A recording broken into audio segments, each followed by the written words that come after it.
It's 4:32 a.m. and I'm sitting in my car in a grocery store parking lot because I can't go home.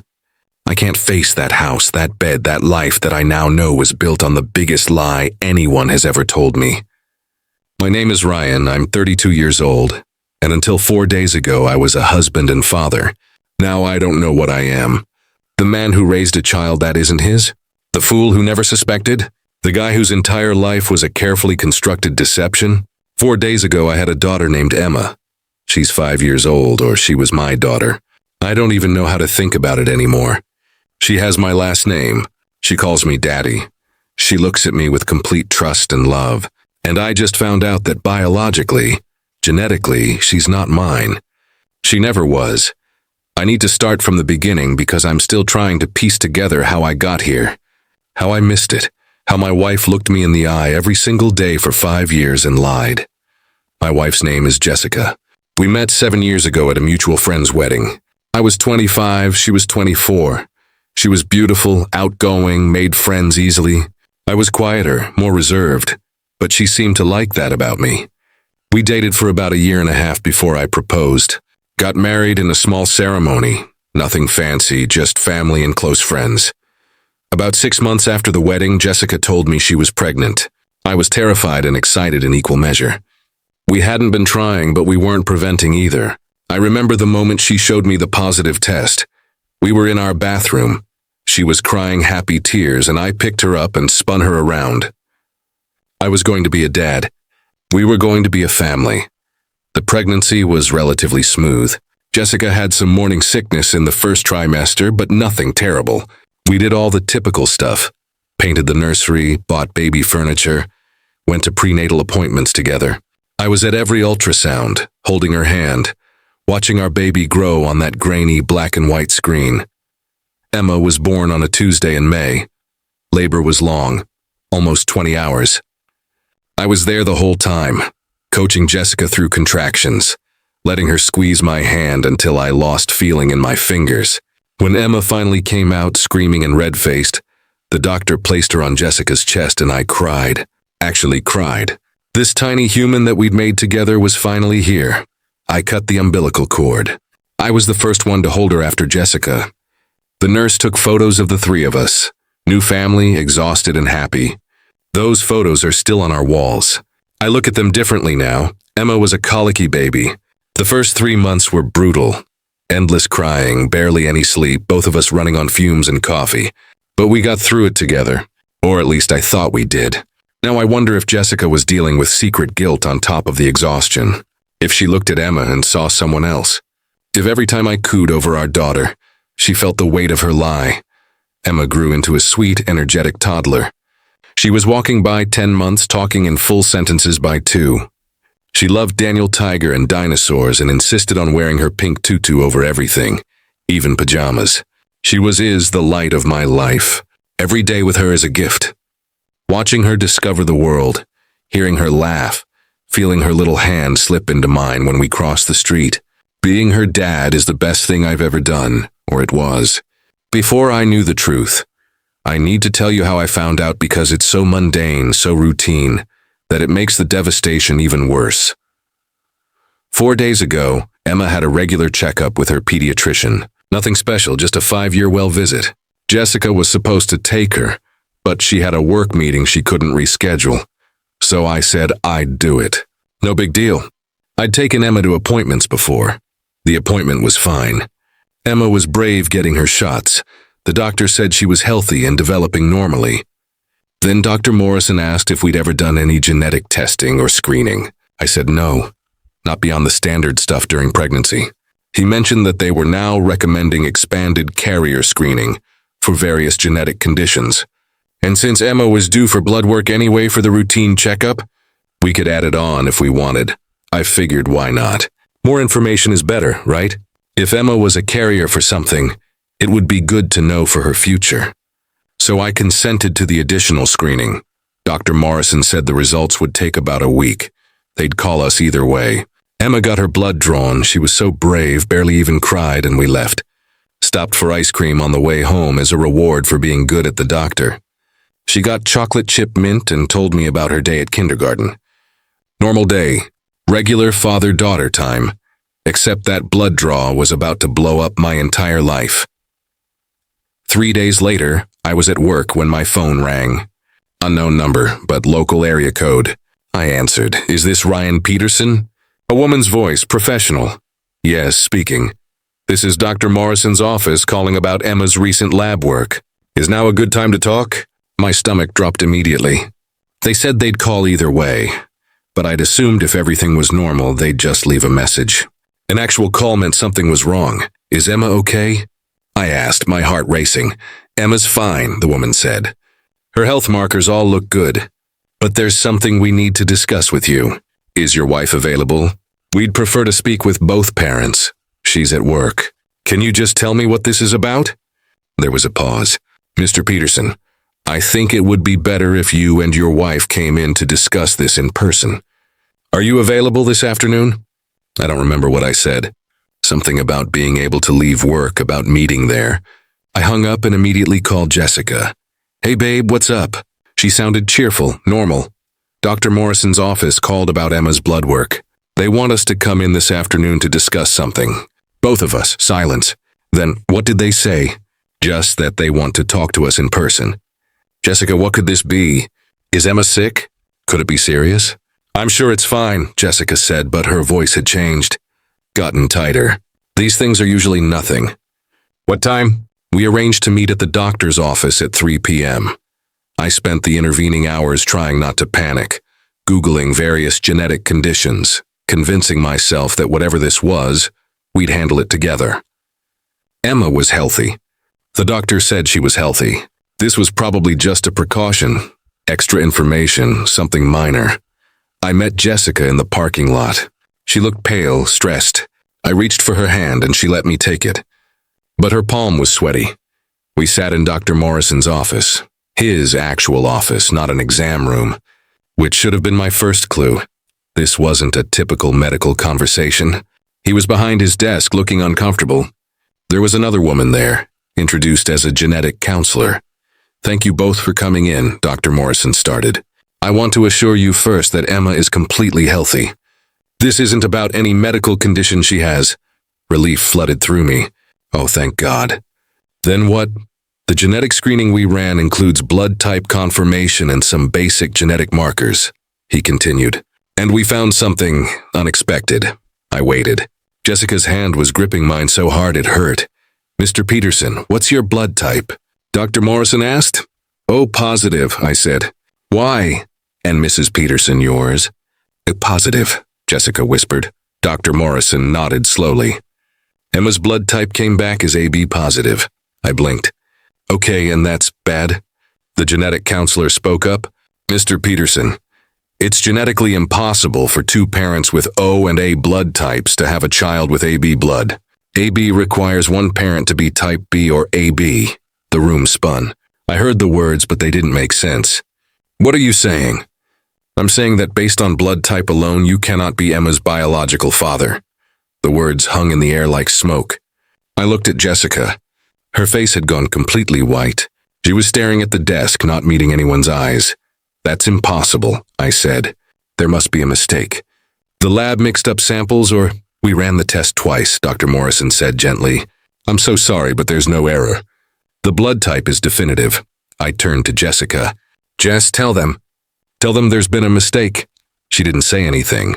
She was crying silently, tears running down her face. Jessica, my voice cracked. I'm sorry, she whispered. Ryan, I'm so sorry. The room tilted. I stood up so fast my chair fell over backward.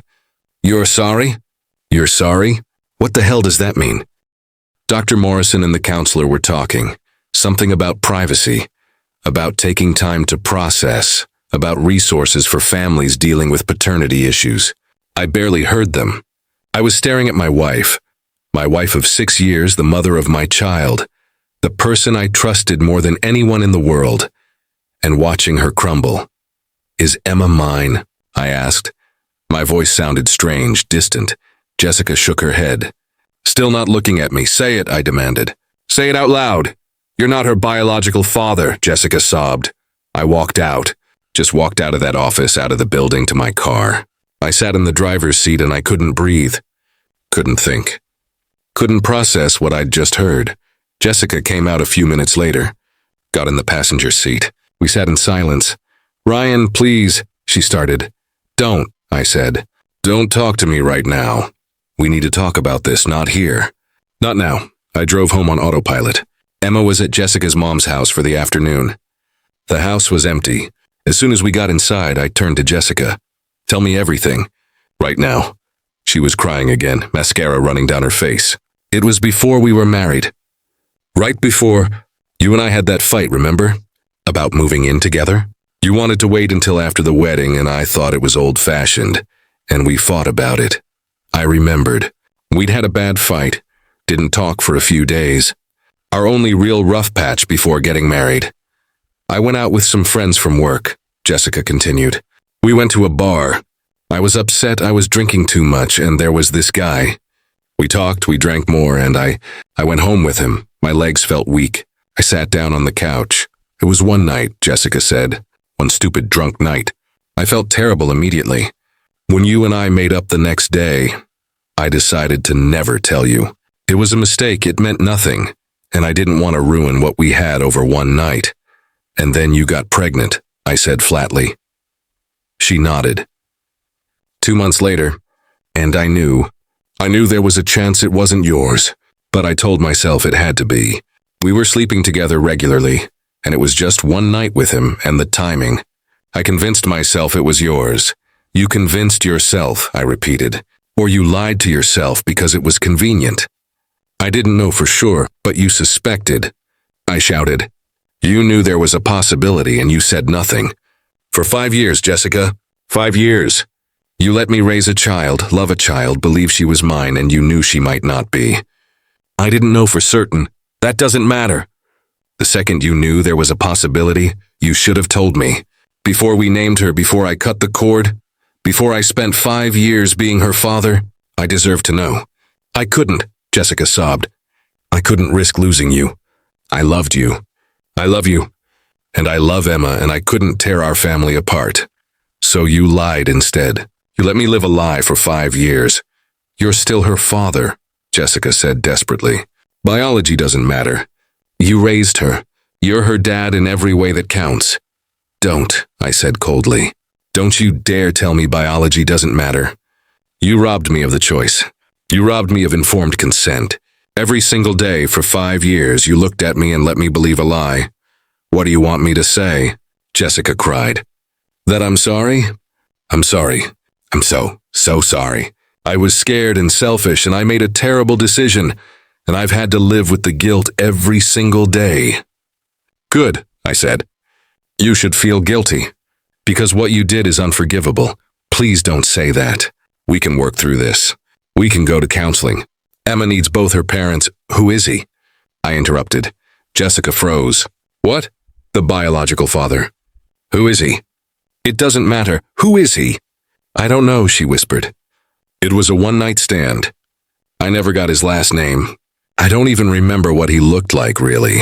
It was so long ago. You're lying. I'm not. I swear, Ryan, I don't know who he is. I couldn't find him if I tried. I laughed bitterly.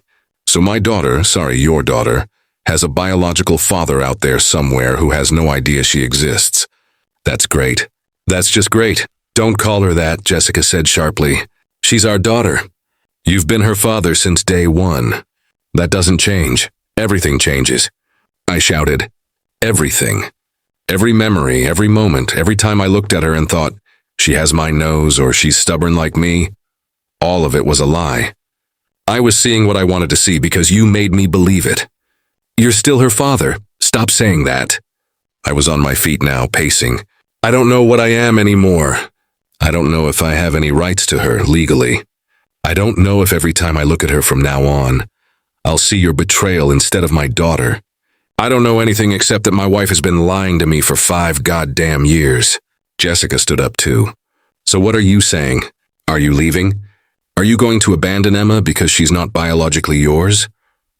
Don't you dare put this on me, I said. Don't you dare make me the bad guy here. You did this. You created this situation with your lies. I made a mistake. No, I cut her off.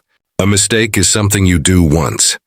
What you did was make a choice every single day for 5 years to keep lying to me. That's not a mistake. That's a pattern of deception. I grabbed my keys off the counter. Where are you going? Jessica asked, panicked. I don't know. Anywhere but here. Ryan, please don't leave. We need to talk about this. We need to figure out what to tell Emma. We're not telling Emma anything, I said. She's 5 years old. She doesn't need to know about this, so we just lie to her too. You lied to her, I corrected. You lied to all of us. I need time to think. Don't call me. Don't text me. I'll come back when I'm ready. I left, drove to a hotel and checked in, lay on the scratchy comforter and stared at the ceiling for hours. That was 4 days ago. I've been staying at this hotel ever since, going to work like a zombie, avoiding Jessica's calls and texts. She's tried everything. Apologies, explanations, begging me to come home so we can talk. Can't. Not yet. Emma doesn't know where I am. Jessica told her I'm on a work trip. I FaceTimed with Emma last night because I couldn't stand not seeing her face, hearing her voice. She showed me a drawing she made at school, a picture of our family, 3 stick figures holding hands. That's you, Daddy, she said, pointing to the tallest figure. I made you extra tall because you're the best daddy ever. I barely held it together until the call ended. Then I cried for an hour, because here's the thing, I love Emma. I love her more than anything in this world. She is my daughter in every way that matters to me. I raised her. I know her favorite foods and her fears and the exact way to read Goodnight Moon that makes her giggle. I've been there for every milestone, every scraped knee, every bedtime story. But now when I think about her, I also think about Jessica's betrayal. I think about the lie I've been living. I think about some stranger out there who contributed half of Emma's DNA and has no idea she exists. And I don't know how to reconcile those things. I don't know how to be Emma's dad while also processing that I'm not her biological father. I don't know how to look at my wife without seeing 5 years of lies. I've been doing research online, reading about paternity fraud, about men in similar situations. The stories are heartbreaking. Some men walk away entirely, unable to separate the betrayal from the child. Some stay and work through it, but their marriages never recover. Some find out when kids are teenagers and the revelation destroys the whole family. At least Emma is young. At least she doesn't understand what's happening. But what about when she's older? Do we tell her? When? How do you explain to your child that the man who raised her isn't biologically related? That her mother lied about it for her entire life? And what about me legally? I've been reading about paternity law. In our state, there's something called the presumed father doctrine. If you're married to the mother when the child is born, you're legally presumed to be the father, even if you're not biologically related. My name is on Emma's birth certificate. I've been acting as her father for 5 years. But I've also read stories of men who tried to maintain custody after situations like this and lost, of biological fathers showing up years later claiming parental rights, of messy, expensive legal battles that traumatize everyone involved, especially the kids. I need to talk to a lawyer. I need to understand what my rights are, what my options are. But that feels so clinical, so cold, like Emma is a legal problem to solve instead of my daughter. I called my brother yesterday. Tom is 2 years older than me, has 3 kids of his own. I told him everything. He was silent for a long time after I finished. Jesus, Ryan, I don't even know what to say. Me neither. What are you going to do? I have no idea. Part of me wants to file for divorce tomorrow. Part of me can't imagine leaving Emma. Part of me is so angry at Jessica I can barely think straight. And part of me just wants to pretend none of this happened and go back to my normal life. You can't pretend, Tom said gently. Not now that you know. I know. But I don't know what the alternative is. How do I move forward from this? Do you still love Emma? Of course I do. That's never changed. She's my daughter. Then that's your answer, Tom said. Whatever you decide about Jessica, don't let that change your relationship with Emma. She needs you, but it's not that simple. Because my relationship with Emma is inextricably tied to my relationship with Jessica. If I divorce Jessica, do I get custody? Visitation? Or does some judge decide that since I'm not biologically related, I have no rights? And how do I co-parent with someone who lied to me for 5 years? How do I trust Jessica with any decision about Emma's life when she's proven she'll lie about the most fundamental things? I've also been thinking about the biological father. Does he deserve to know? Even though it was a one-night stand, Emma is his child. Does he have a right to be part of her life? But then I think about Emma meeting some stranger and being told, "This is your real father," and I want to put my fist through a wall. I'm her real father. I'm the one who's been there. Biology is just genetics. Fatherhood is so much more than that, except, is it society says biology matters? That's why adopted kids often search for birth parents. Why DNA ancestry tests are so popular. Why the first question about a new baby is often, who does she look like? We pretend biology doesn't matter, but it does. It matters legally, medically, socially, and it matters to me. I can tell myself it doesn't. That love is what counts, but there's a part of me that feels cheated. That grieves the biological child I thought I had. That wonders what my actual biological child would have been like. Jessica has been leaving voicemails. Long, rambling messages about how sorry she is, how she wants to fix this, how she loves me. Her latest message, she said she'd do anything. Therapy, a post-nup, whatever I needed to feel secure.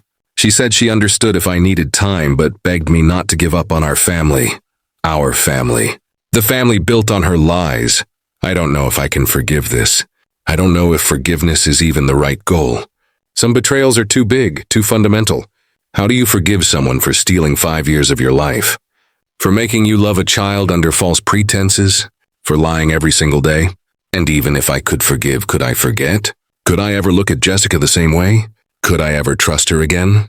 Every time she's late coming home, every time she's on her phone, every time she goes out with friends, I'd wonder. I'd question. The trust is gone, shattered into a million pieces. But there's Emma.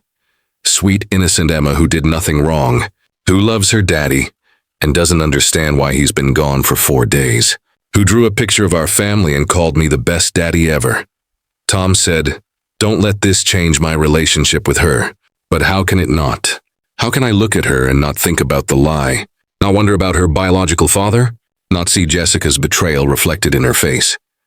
I hate that these thoughts are in my head. I hate that I can't just flip a switch and go back to seeing Emma as simply my daughter. I hate that Jessica's choices have poisoned something that was pure and good. I've started seeing a therapist. Online sessions because I can't face going to an office and sitting in a waiting room. The therapist, Dr. Allen, specializes in family trauma. I told him everything in our first session. "What you're experiencing is a form of betrayal trauma," he said. "Your reality has been fundamentally altered. It's normal to feel angry, confused, grieving. You're mourning the life you thought you had. How do I stop mourning and figure out what to do next?" "There's no rush," Dr. Allen said. "You don't have to make any big decisions right away. Right now, focus on processing your emotions. The clarity will come, but I feel pressure to decide. Emma is asking when Daddy is coming home. Jessica needs to know if I'm coming back, or if she should start looking for a divorce lawyer. My life is in limbo and I hate it. I went back to the house yesterday. Jessica was at work, Emma was at school. I just walked through the rooms looking at everything differently. Emma's drawings on the fridge. Our wedding photos in the hallway. Family pictures on the mantle. How much of this was real? When Jessica said "I do" at our wedding, was she already pregnant? Already suspecting the baby might not be mine? When I held Emma for the first time, was Jessica feeling relief that I didn't immediately suspect? Or guilt? I looked at Emma's baby photos, tried to see if I could tell she wasn't mine, but she just looked like a baby. All babies kind of look the same, wrinkly and red and generic. It was only as she got older that her features developed. And I'd attributed everything to my side of the family or Jessica's. She has your eyes. She has my mom's smile. We see what we want to see. There's a photo from Emma's 2nd birthday. She's covered in chocolate cake, grinning at the camera, and I'm next to her laughing. I look so happy in that photo. So completely content and unaware that my entire life was built on a lie. I took that photo off the mantle. I don't know why. I just needed to remove something, to make some kind of change to this house that suddenly feels like a museum of lies. Jessica came home while I was there. I heard her car in the driveway and I almost ran. But I stayed. "We need to talk eventually." She came in tentatively like she was afraid of me. "Ryan, you're here." I needed to get some things, I lied. I didn't need anything. I just couldn't stay away any longer. Please don't leave again, Jessica said. Please, we need to talk about this. We need to figure out how to move forward. How do you move forward from something like this, I asked. What's the roadmap for rebuilding a marriage after one person lied about paternity for 5 years? I don't know, Jessica said, crying again. She's been crying a lot, I've noticed. Good, she should cry. She should feel a fraction of the pain she's caused. But we have to try. For Emma. Don't use Emma as leverage, I said. This isn't about Emma, this is about you and your lies. It's not leverage, it's reality. She needs both her parents. You can't just disappear from her life. I haven't disappeared. I've been calling her every night. But you're not here, Jessica said. And she's starting to ask questions. She's scared, Ryan.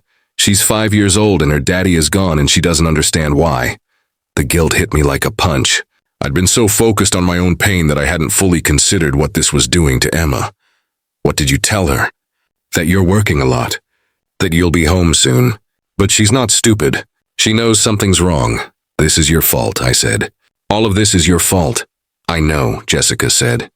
I know it's my fault. I take full responsibility. But Emma doesn't deserve to be punished for my mistakes.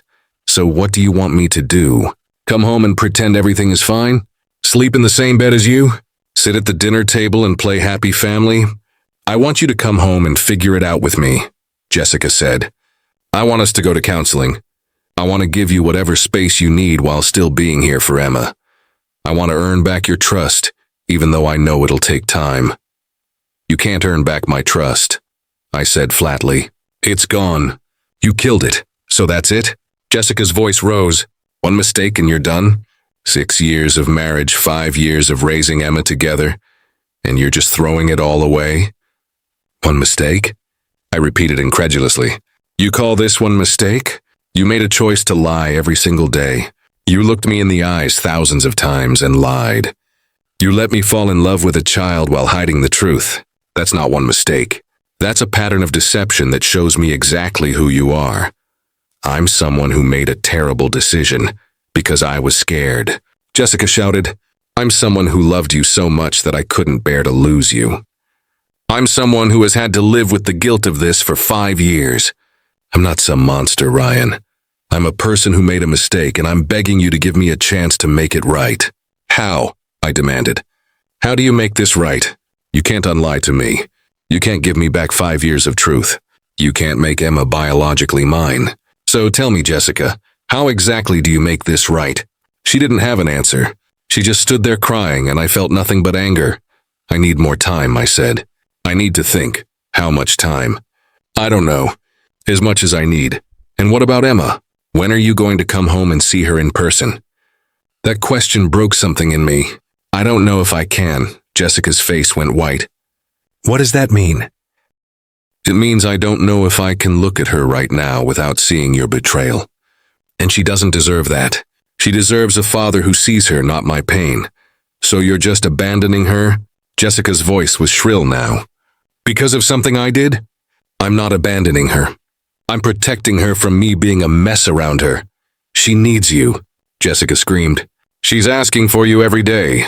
She cries at night because you're not here to read her bedtime stories. You're hurting her by staying away. I'm hurting her? I shouted back. No, you hurt her. You created this situation. This is all on you.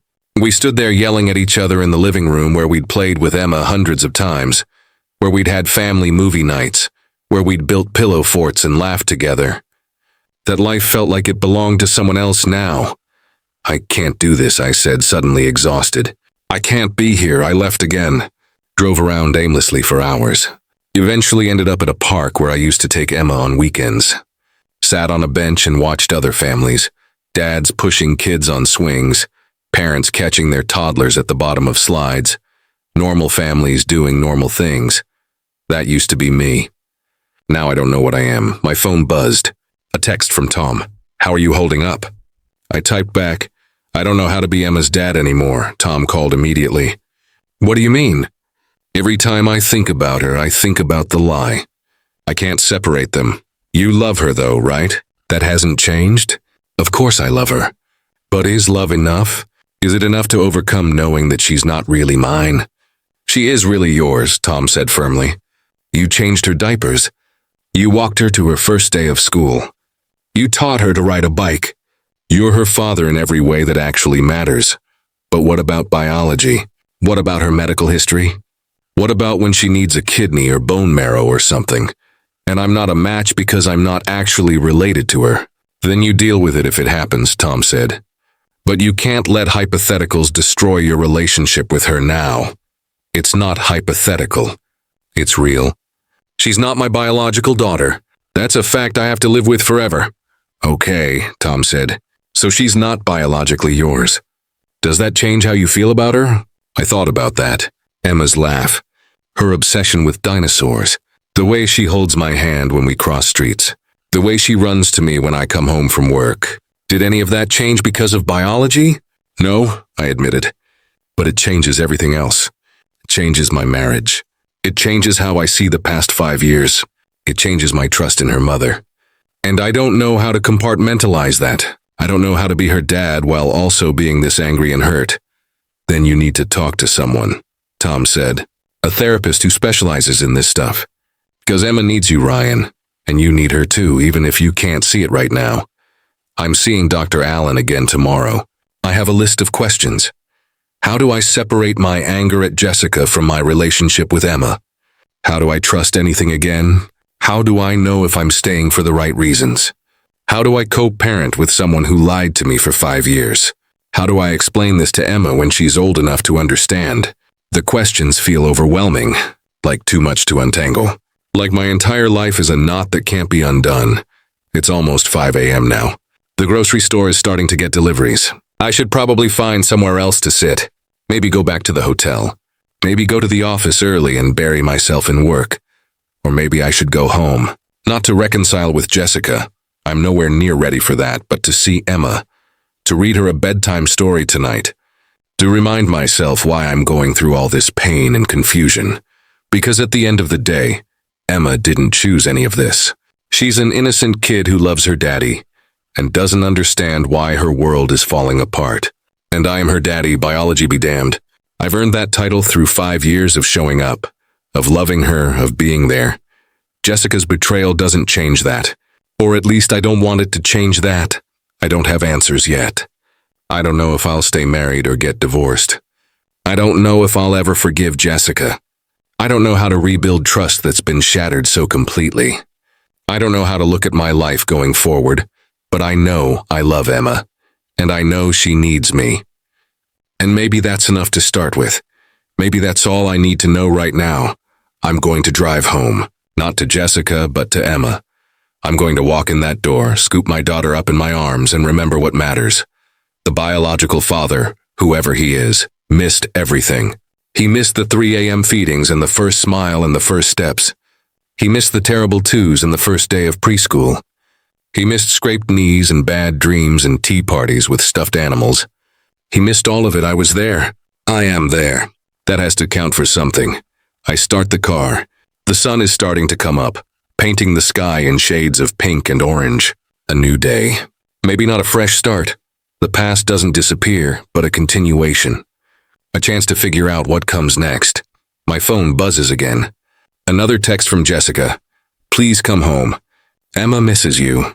I miss you. We can figure this out together. I don't respond, not yet.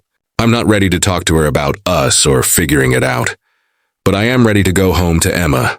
The drive takes 15 minutes. The streets are empty this early. I pull into the driveway and sit for a moment, looking at the house. Our house.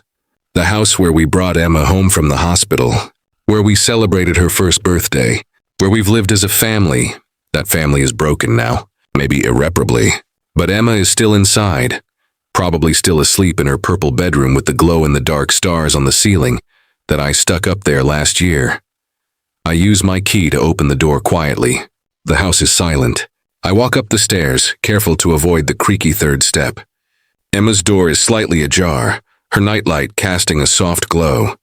I push the door open and there she is. Curled up under her dinosaur comforter, her dark hair spread across the pillow, one arm wrapped around her favorite stuffed elephant. She looks so small, so peaceful, so innocent of all the adult drama swirling around her. I stand in the doorway for a long time, just watching her breathe. This little girl who I've loved since the moment I first held her. This little girl who calls me daddy and thinks I can fix anything. This little girl who is mine in every way that matters except one. And in that moment, standing in her doorway at 5:30 in the morning, something shifts in me. The anger is still there, burning justified anger at Jessica's betrayal. The hurt is still there, this deep aching wound that might never fully heal. The confusion is still there, a million questions about what happens next. But underneath all of that, there's love. Simple, uncomplicated love for this child.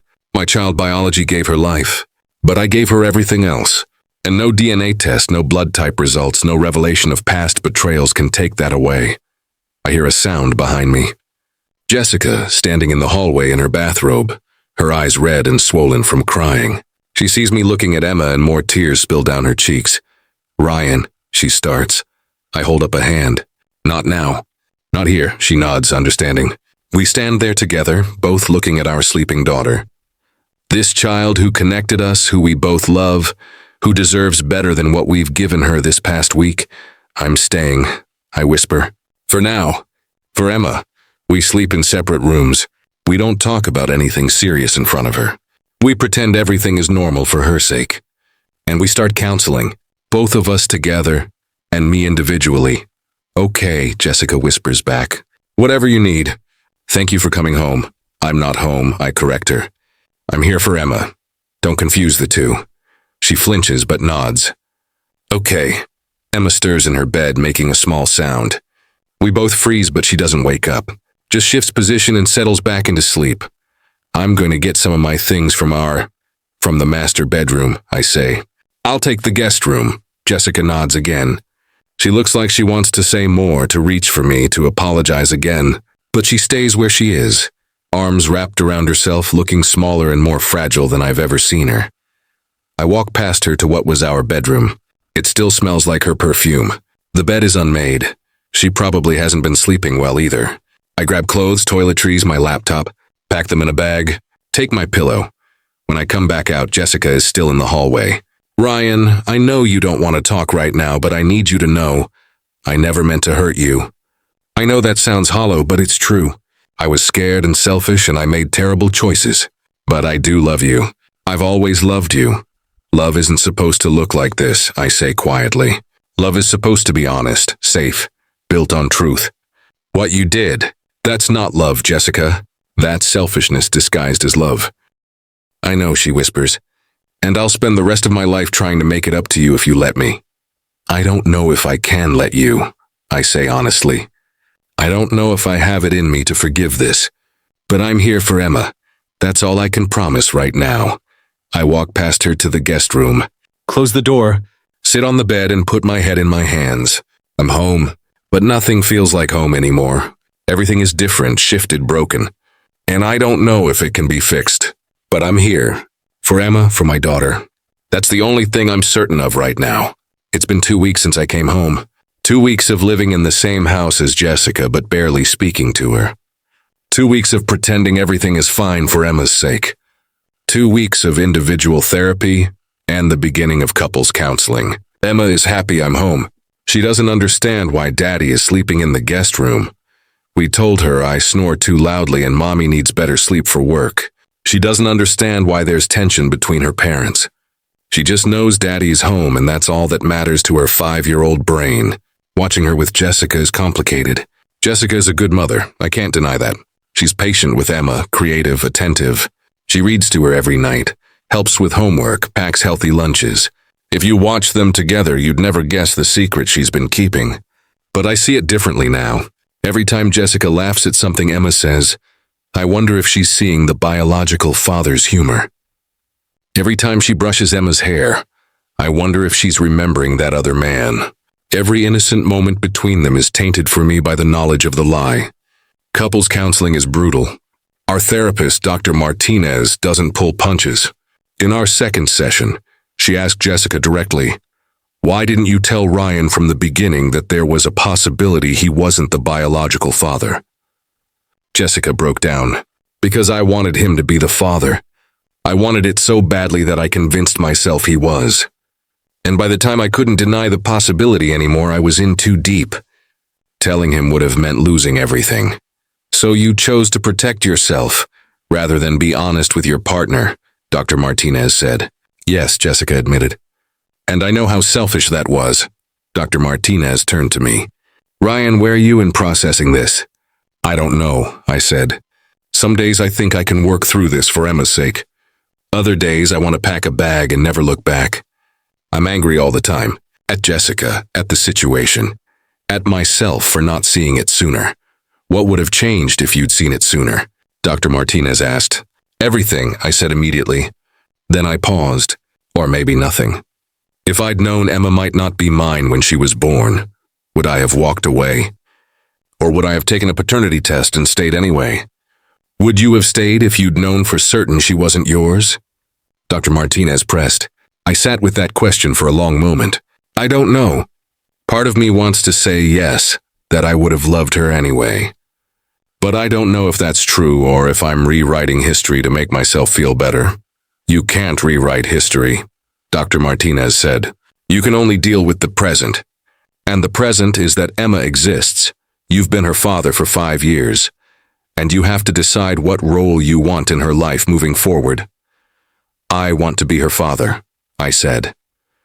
I just don't know if I can be her father while being married to someone who lied to me for 5 years. Jessica started crying again. She cries a lot in these sessions. I feel bad about it sometimes, then remember why we're here and the sympathy evaporates. Have you considered divorce? Dr. Martinez asked bluntly. Every day, I admitted. Jessica's face crumpled, but I continued. But I don't know what happens to my relationship with Emma if I divorce Jessica.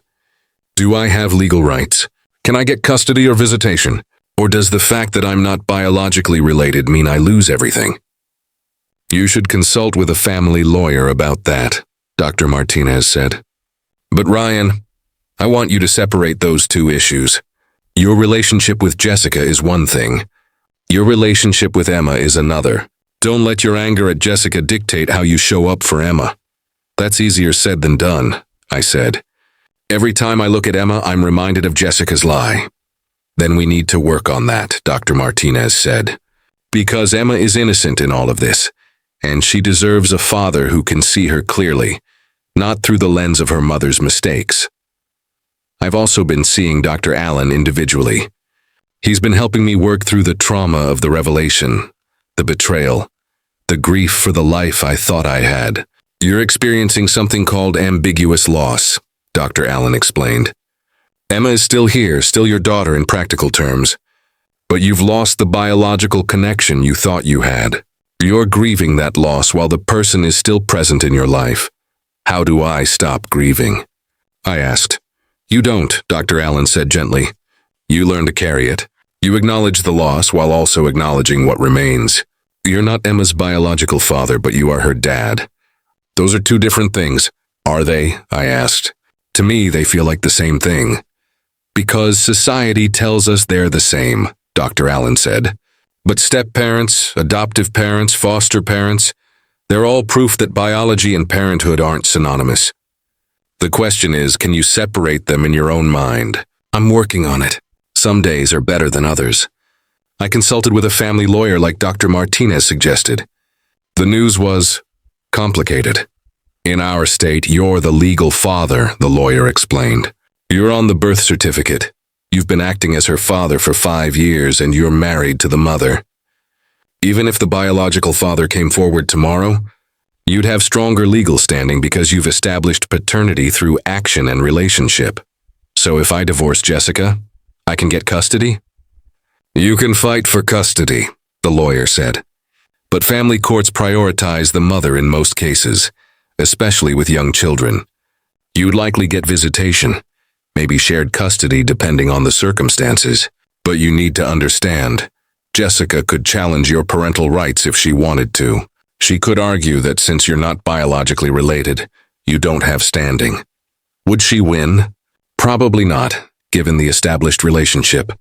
But it would be messy and expensive and traumatic for everyone involved, especially Emma. So I'm stuck, I said. If I leave Jessica, I risk losing Emma. If I stay with Jessica, I have to live with her betrayal. I'm not here to tell you what to do, the lawyer said.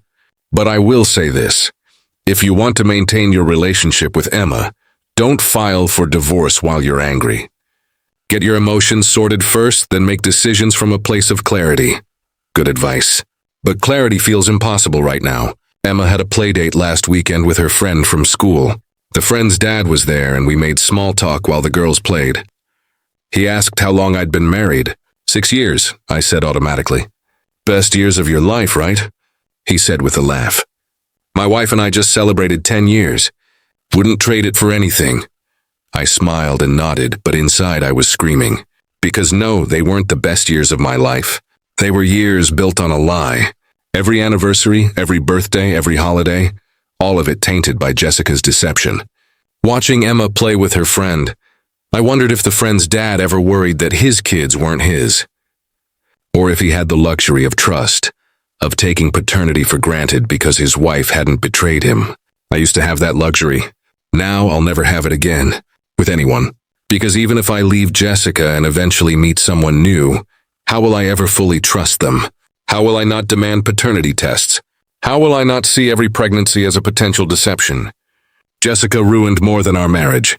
She ruined my ability to trust completely, to love without suspicion, to believe in the fundamental honesty of intimate relationships.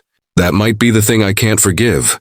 Not the affair itself, not even the initial lie, but the fact that she let it continue for 5 years, knowing that every day she stayed silent was another day of betrayal. That's the unforgivable part. Last night, Emma had a nightmare. She came into the guest room crying, looking for comfort. I held her while she told me about the scary monster in her dream, stroking her hair, telling her she was safe, that Daddy was here. I love you, Daddy, she said as she fell back asleep in my arms. I love you too, baby girl, I whispered. And I meant it, completely unconditionally. In that moment, holding my daughter, the biology didn't matter. She was mine because I chose her to be mine, every day for 5 years. But then morning came, and Jessica made breakfast, and I saw her looking at Emma with guilt in her eyes, and the anger came flooding back. It's a constant cycle. Love for Emma, anger at Jessica. Grief for what I lost, gratitude for what I still have. Desire to leave, fear of losing Emma, round and round, exhausting and endless. I don't know how long I can sustain this. Living in the same house as someone I can barely look at. Pretending for Emma's sake that everything is okay. Going through the motions of family life while feeling hollow inside. Dr. Martinez says it takes time. That healing from betrayal this deep is a process measured in years, not weeks. That I need to be patient with myself. But I'm not good at patience. I want answers now.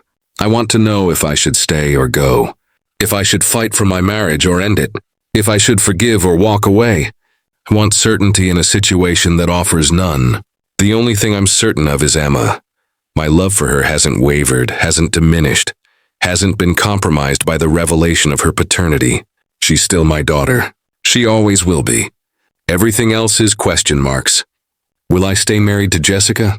I don't know. Can I ever trust her again? I don't know. Can I forgive what she did? I don't know. What kind of father will I be to Emma going forward? I don't know. What does my future look like? I don't know. But I know I'll be in Emma's life. That's non-negotiable. Whether I'm living in the same house or visiting on weekends, whether I'm married to her mother or divorced, I'll be there for her. Because that's what fathers do. They show up. They love their kids. They put their children's needs above their own pain. I'm her father. Not biologically, but in every other way that counts. And maybe that's enough. Maybe that has to be enough. It's 6 a.m. now. Emma will be up soon, ready for another day of kindergarten. I'll make her breakfast, pack her lunch, walk her to the bus stop holding her hand. I'll be her dad, just like I have been for 5 years. And tonight, I'll lie in the guest room and wrestle with impossible questions about marriage and trust and forgiveness and the future. This is my life now, broken and complicated and nothing like I thought it would be. But Emma is still in it, and as long as she is, I'll keep showing up. That's all I know how to do. That's all any of us can do. Show up, love the best we can, and hope that somehow someday it's enough.